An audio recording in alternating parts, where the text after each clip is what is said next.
Ongi etorri Xerezaderen Artxiboa literatur podcastera. Podcasta hau egiten dugu Saioa Gabikagoge askoak, Jasone Larrinagak eta Ana Moralesek Bilbo Hiria Irratiko estudioan. Guk bezala, zuk ere uste baduzu munduan gauza gutxi direla hain atseginak nola ipuin on bat patxada zentzutea, gera zaitez gurekin, eta prestatu munduko kontakizunik bikainenez, euskaraz gozatzeko.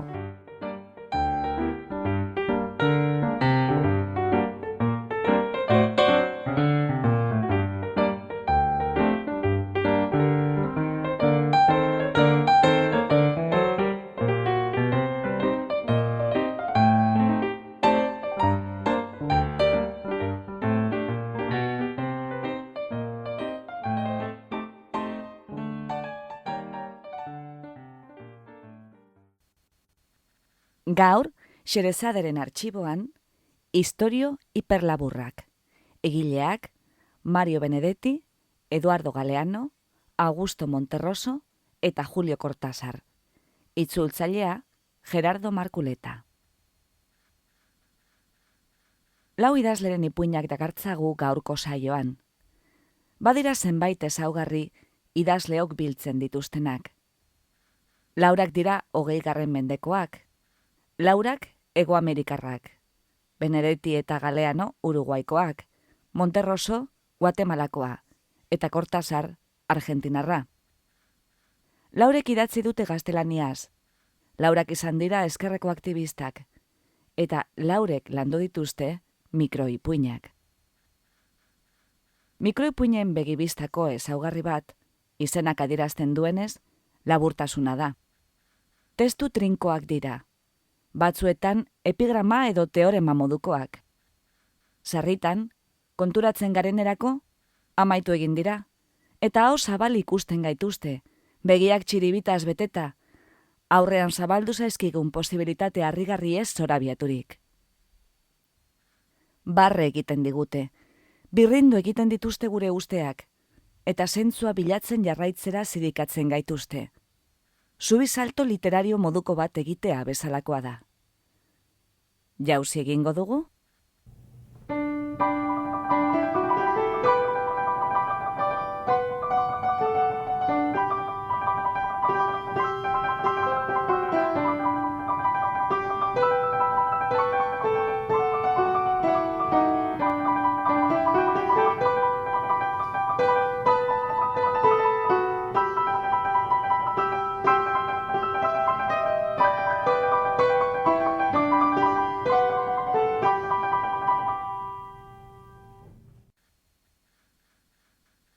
Mario Benedetti.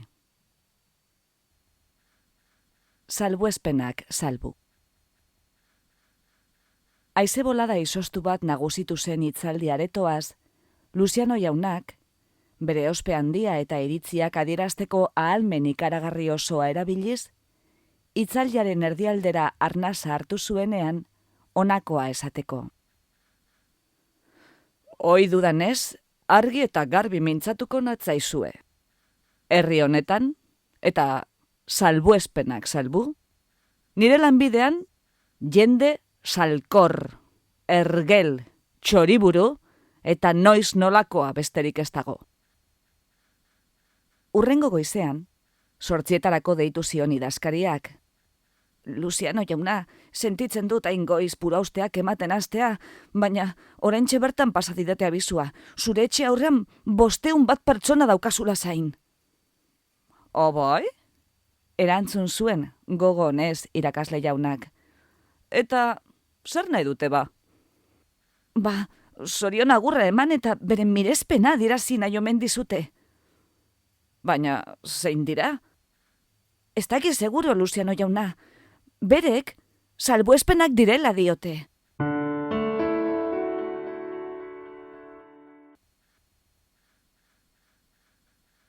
Hori. Astean, 3 bider egiten zioten galdeketa presoari. Hori, nok irakatzia ote zuen, jakiteko asmoz. Presoak, isiltasun duin batez erantzun ohi zuen, eta orduan, zegokion tenienteak, pikana hurbiltzen zion barrabiletara. Egun batean, presoak honakoa erantzuteko inspirazioa izan zuen. Marxek, bai, orain gogoratzen naiz, Marx izan zen. Tenienteak, harriturik, baina harretaz, ondo da, eta Marx horri nok irakatzi zion, galdetzen asmatu zuen. Presoak, ordurako kontzesioak egiteko zabal, honakoa gehitu zuen. Ez nago ziur, baina uste dut Hegel izan zela. Tenienteak, harro, irribarre egin, eta presoak, lanbide de formazio zagian, honakoa pentsatu zuen. Esaltzen xarra Alemaniatik mugituko.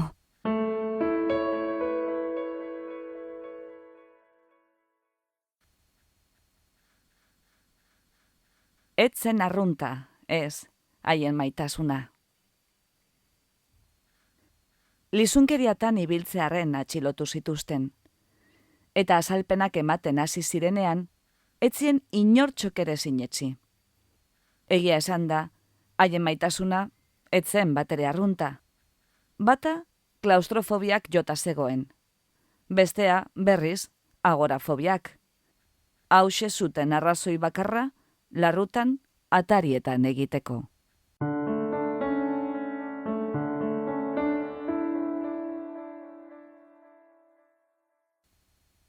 Itzulpenak. Gauza bera gertatzen zitzaion beti. Norbaitek bere poemaren bat erdararen batera itzultzen zuenean, berak zekizkienen artekoa bazen behintzat, bereak ziren neurtitzaiek jatorrizkoan baino hobeto ematen zioten. Horregatik, etzen harritu bere Denbora eta kanpaia izeneko poemaren bertsio frantsesura, miresgarria, zorrotza eta mamitsua iruditu zitzaionean. 2 urte geroago, gazteleraz etzekien itzultzaile italiar batek, bertsio frantsesura itzuli zuen, eta naiz eta bera sekulan etzen zeharkako itzulpenen zale izan, ez zuen ahazten, hala ere, beroiei esker ezagutu zituela aspaldian Tolstoi, Dostoyevski eta baita Konfusio ere, gozamen handia hartu zuen bere poema in italiko modoarekin. 3 urte geroago, itzultzaile ingeles gehienek bezalaxe gazteleraz etzekien itzultzaile ingeles batek, beraren poema itzuli zuen, bertsio frantsesetik egindako italierazko bertsioan oinarrituta. Hain urrutiko jatorria izanik ere, harekin hartu zuen gozamenik handiena Iturburuko egile gaztelaniadunak. Apur bat harritu zen baina, egia esan hain ugariak direnez erratatzat jo zuen, zeharkako bertsio berri honek Burns Norton izenburua izateaz eta ustezko egilaren izena T.S. Eliot delako bat izateaz. Hala ere, hain gustuko gertatu zitzaion, ezen gaztelerara itzultzeko erabakia hartu baitzuen.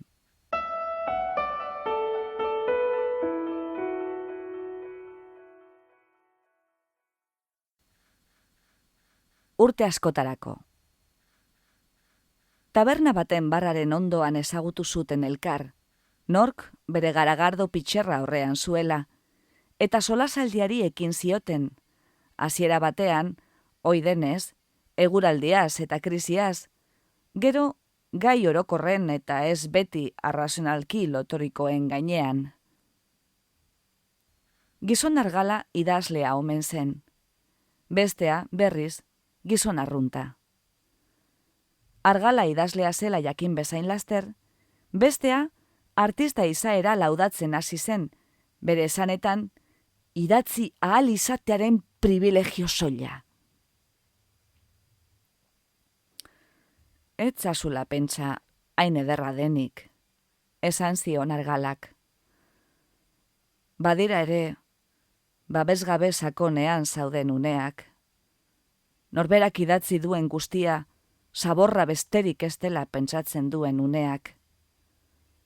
Baliteke horrela ez izatea, baina norberak horrela dela uste du. Begira, urrutira jo gabe, aspaldi ez dela, nire lan argitaragabe guztiak bildu, urte askotako lana alegia, nire adiskide honenari dei egin, eta zera esan nion. Begira, honek ez dik bat ere baliorik, baina ulertuko duk erraustea mingarriegia dela niretzat. Beraz, egidak mesedea, errezak, zinegidak erreko duala. Eta zine egin zidan. Gizon arrunta unkituri gelditu zen, jarrera autokritikoaren aurrean, baina etzen inolako komentariorik egitera ausartu. Isilune luze baten ondoren, garondoan aska egin eta garagardo pitxerra altzatu zuen. Bapatean, honakoa esan zuen. Aizu, tarte luzean aritu gara izketan eta elkarren aurkezpena ere ez dugu egin. Ernesto Txabez dut izena, merkatal bidaiaria. Eta eskua eskatzen zion. Urte askotarako, esan zion besteak, eskua atzamar ezurtzuez estutzen ziola. Franz Kafka, zure zanetara.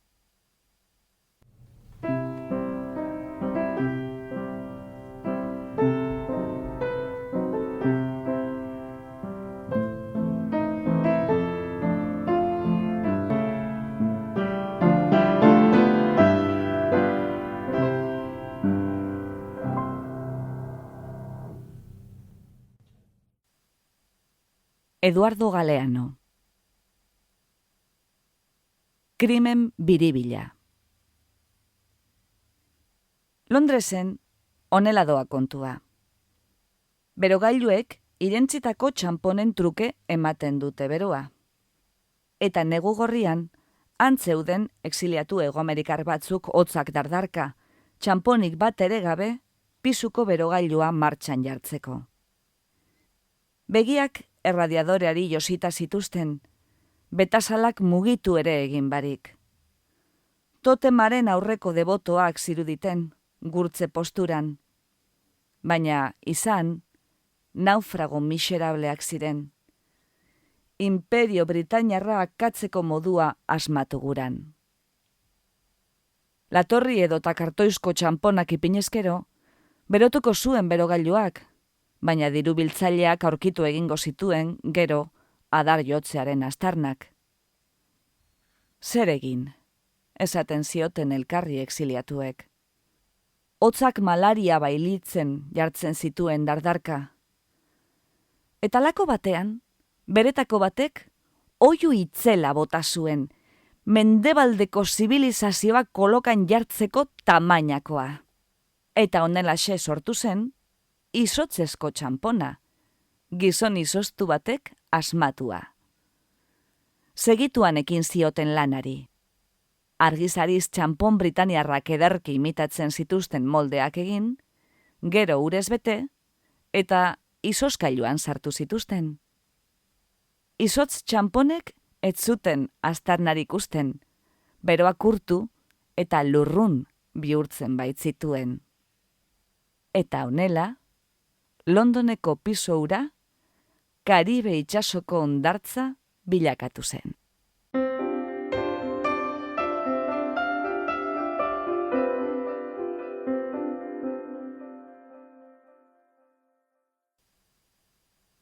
Gaua. Ezinezkoa zait lorik egitea. Emakume bat dut trabaturik betazalen artean. Ahal izan ezkero, alde egiteko esango nioke. Baina, ezin, emakume bat dut eztarrian trabaturik.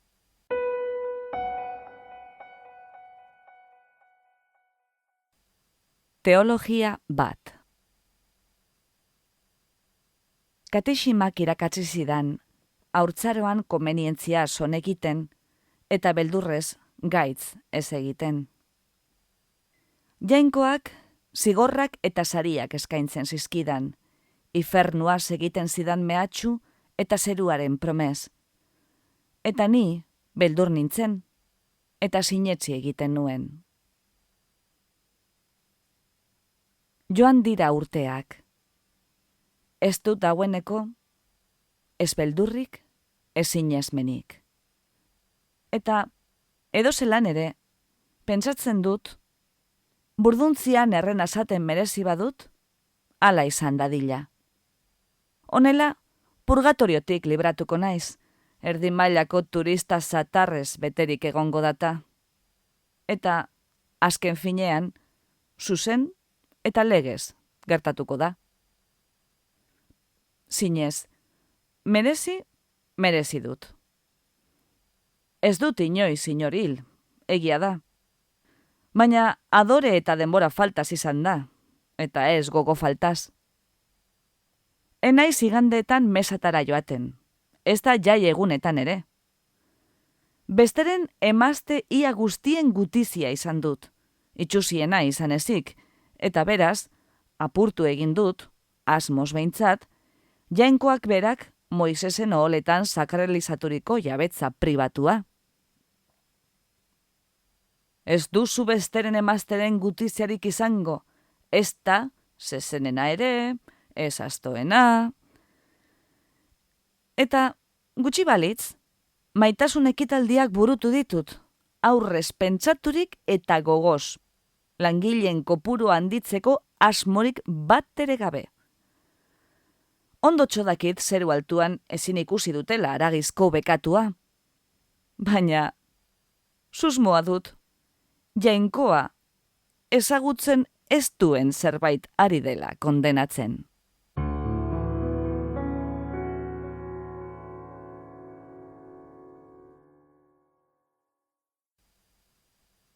Teologia 2.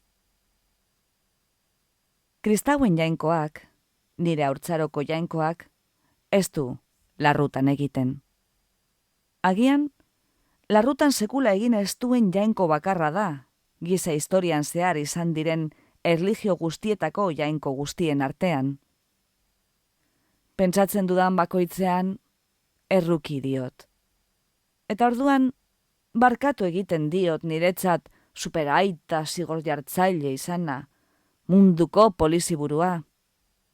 Eta pentsatzen dut, azken finean, jainkoak nire lagun izaten ere jakin izan zuela aspaldi hartan, nik berarengan sinetsi, eta berak nikan sinesten zuela, uste nuenean. Orduan, adi jartzen naiz, zurrumurru magikoen orenean, eguzkiaren abailtzearen eta gauaren abailtzearen artean, eta haren konfidentzia malenkoniatsuak entzuten ditudala iruditzen zait.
Augusto Monterroso. Dinosauruarena. Esnatu zenean, dinosaurua antxe kieto zegoen artean. Ardi beltzarena. Urrutiko lurralde batean, bazen aspaldi ardi beltz bat. Fusilatu egin zuten. Mende bat igarota, artaldeak, damuturik, zaldigaineko estatua bat jaso zion, eta parkean dotore ezarri. Honela, aurrerantzean, ardi beltzen bat agertu bakoitzean, berehala fusilatzen zuten, etorkizuneko belaunaldietako ardiarruntek ere, eskulturan aritzeko aukera izan zezaten.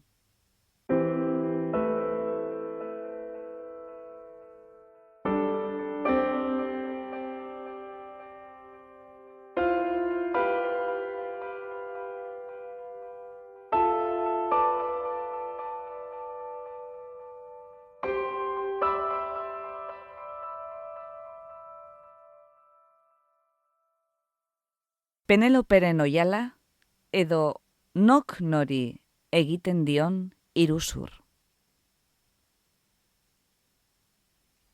Antzina, bazen Grezian, Ulises izeneko gizon bat. Jakintzu samarra izan arren, oso sotila bera. Peneloperekin eskondua, berau emazte eder eta doaintzua, zeinaren akatz bakarra, oihalgintzarako saletasun larregizkoa baitzen. Ohitura honi esker, denboraldi luzeak eman ahal izaten zituen bakardadean. Kondairak dioenez, Ulisesek bere zuhurtasunez, emaztea bere debekuei axolagabe, oihalbuka ezinezkoietako bat ahaztear zegoela ikusten zuen bakoitzean, gau ez ikusiteken gizona eskutuan, botak eta txalupa ederra prestatzen, gero emazteari ezer esan gabe, mundua zeharkatzera eta bere buruaren bila abiatzeko. Honela, emazteak senarra urrun mantentzea lortzen zuen, bera amoranteekin lausengukerietan aritzen zen bitartean, berauei sinetxaraziz, oihalgintzan aritzen zela Ulisesek bidaiatzen zuen bitartean, eta ez Ulisesek bidaiatu, bera oihalgintzan aritzen zen bitartean. Homerok imaginatu ahal izan zuen modura, zeren, jakina denez, batzuetan lokartu eta ezertaz ere ohartzen ez baitzen.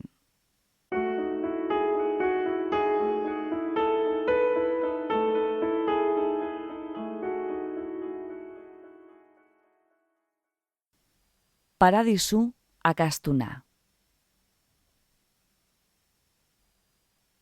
Egia da, esan zuen gizonak neguko gau hartan, zu pasterreko garretatik begiratua aldendu gabe. Paradisuan badira dizkideak, musika, liburu zenbait. Zerura joataren alde txar bakarra, zera da, handik, ez dela zerurik ikusten.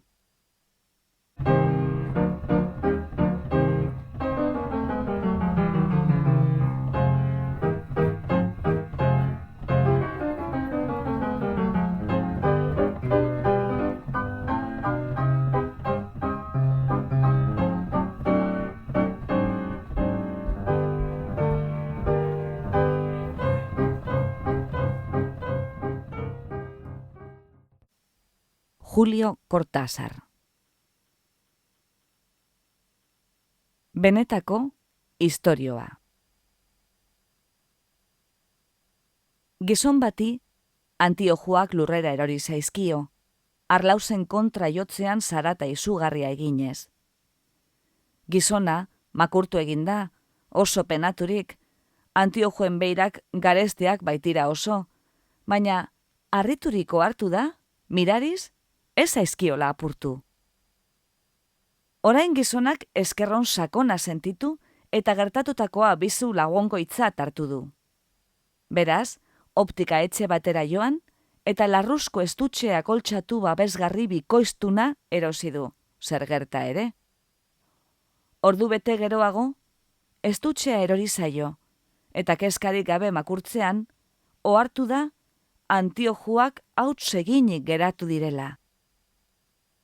Gizonak tartetxo bat behar du konprenitzeko, jaunaren bideak igartezinak direla, eta benetako miraria orain gertatua dela.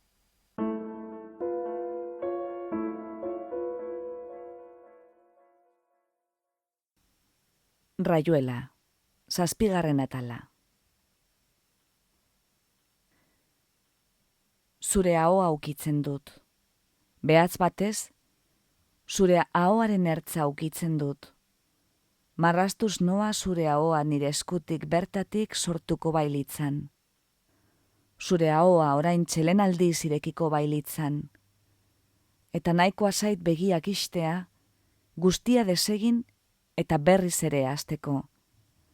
Desio dudan ahoa zorrarazten dut aldi bakoitzean. Nire eskuak aukeratu duena eta zure aurpegian marrasten duena. Aho bat, aho guztien artean aukeratutakoa. Askatasun osoz nik aukeratutakoa, zure aurpegian nire eskuz marrasteko. Eta ulertzen saiatzen ez naizen alabear baten aginduz, nik marrastutakoa guztiz bat dator zure benetako ahoarekin. Nire eskuak marrasten duzunaren azpian, irribarre dagienarekin. So egiten didazu, gertutik so egin ere, gero eta gertuago, eta orduan, ziklopearen jolasa hasten da, gero eta gertuagotik begiratzen diogu elkarri, eta begiak handitu egiten dira, elkarren ondora hurbilduz, bata bestearen gainean jarriz, eta ziklopeak elkarri begira ari dira, nahasirik eta arnasestuka, gure ahoek batak bestea aurkitzen dute, eta borroka epelean hasten dira, Espainekin oskatuz, mingaina hortzen artera apenas labainduz, hango barrutian jolasean, aire astuna, lurrin zahar batekin eta isiltasun batekin batera, joan etorrian dabilen barruti hartan. Orduan nire eskuek, zure adatzean murgildu nahi dute, zure hilearen ondo sakona soseguz lastandu, musuka ari garen bitartean, ahoa lorez edo arrainez beterik bagenu bezala, mugimendu harinez, urrin gozo ilunez. Eta aginka egin ezkero, estia da gure mina, eta bion aldibereko arnasaldi zutzuren batean itolarrian jarrizkero, une bateko eriotza hori ederra da. Eta aho gozo bakarra dugu, eta fruitu helduaren zapore bakarra, eta nire kontra sentitzen zaitu dardarka, ilargia ur gainean bezala.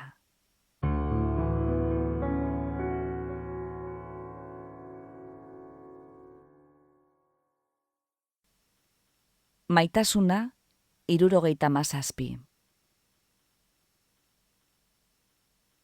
Eta egin ohi duten guztia egin eta gero, jaiki egiten dira, baino hartu, talkoa eman, lurrinez atondu, orraztu, jantzi, eta honela, apurka-apurka, itzultzen dira, ez diren ura izatera.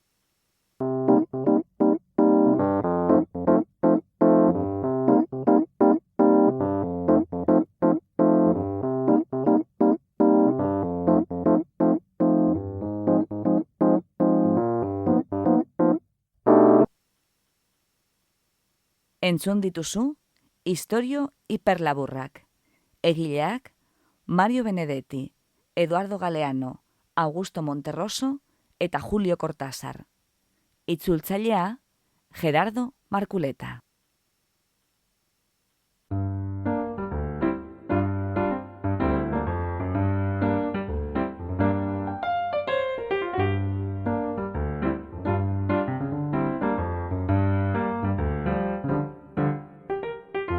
Xerezaderen artxiboko beste atal bat entzun duzu. Gure doinua da Charleston Behind the Attic Door, Dance of the Wind taldearena. Efektuak freesoundetik hartuak dira. 3 bikoitz .freesound.org. Podcast hau egiten dugu Saioa Gabikago Geaskoak, Jasone Larrinagak eta Ana Moralesek Bilbo Hiria Irratiko estudioan. Mila esker gurera hurbiltzeagatik. Gustora egon bazara, etorri hurrengo batean berriz ere, Xerezaderen artxiboa literatur podcastera. Laster arte!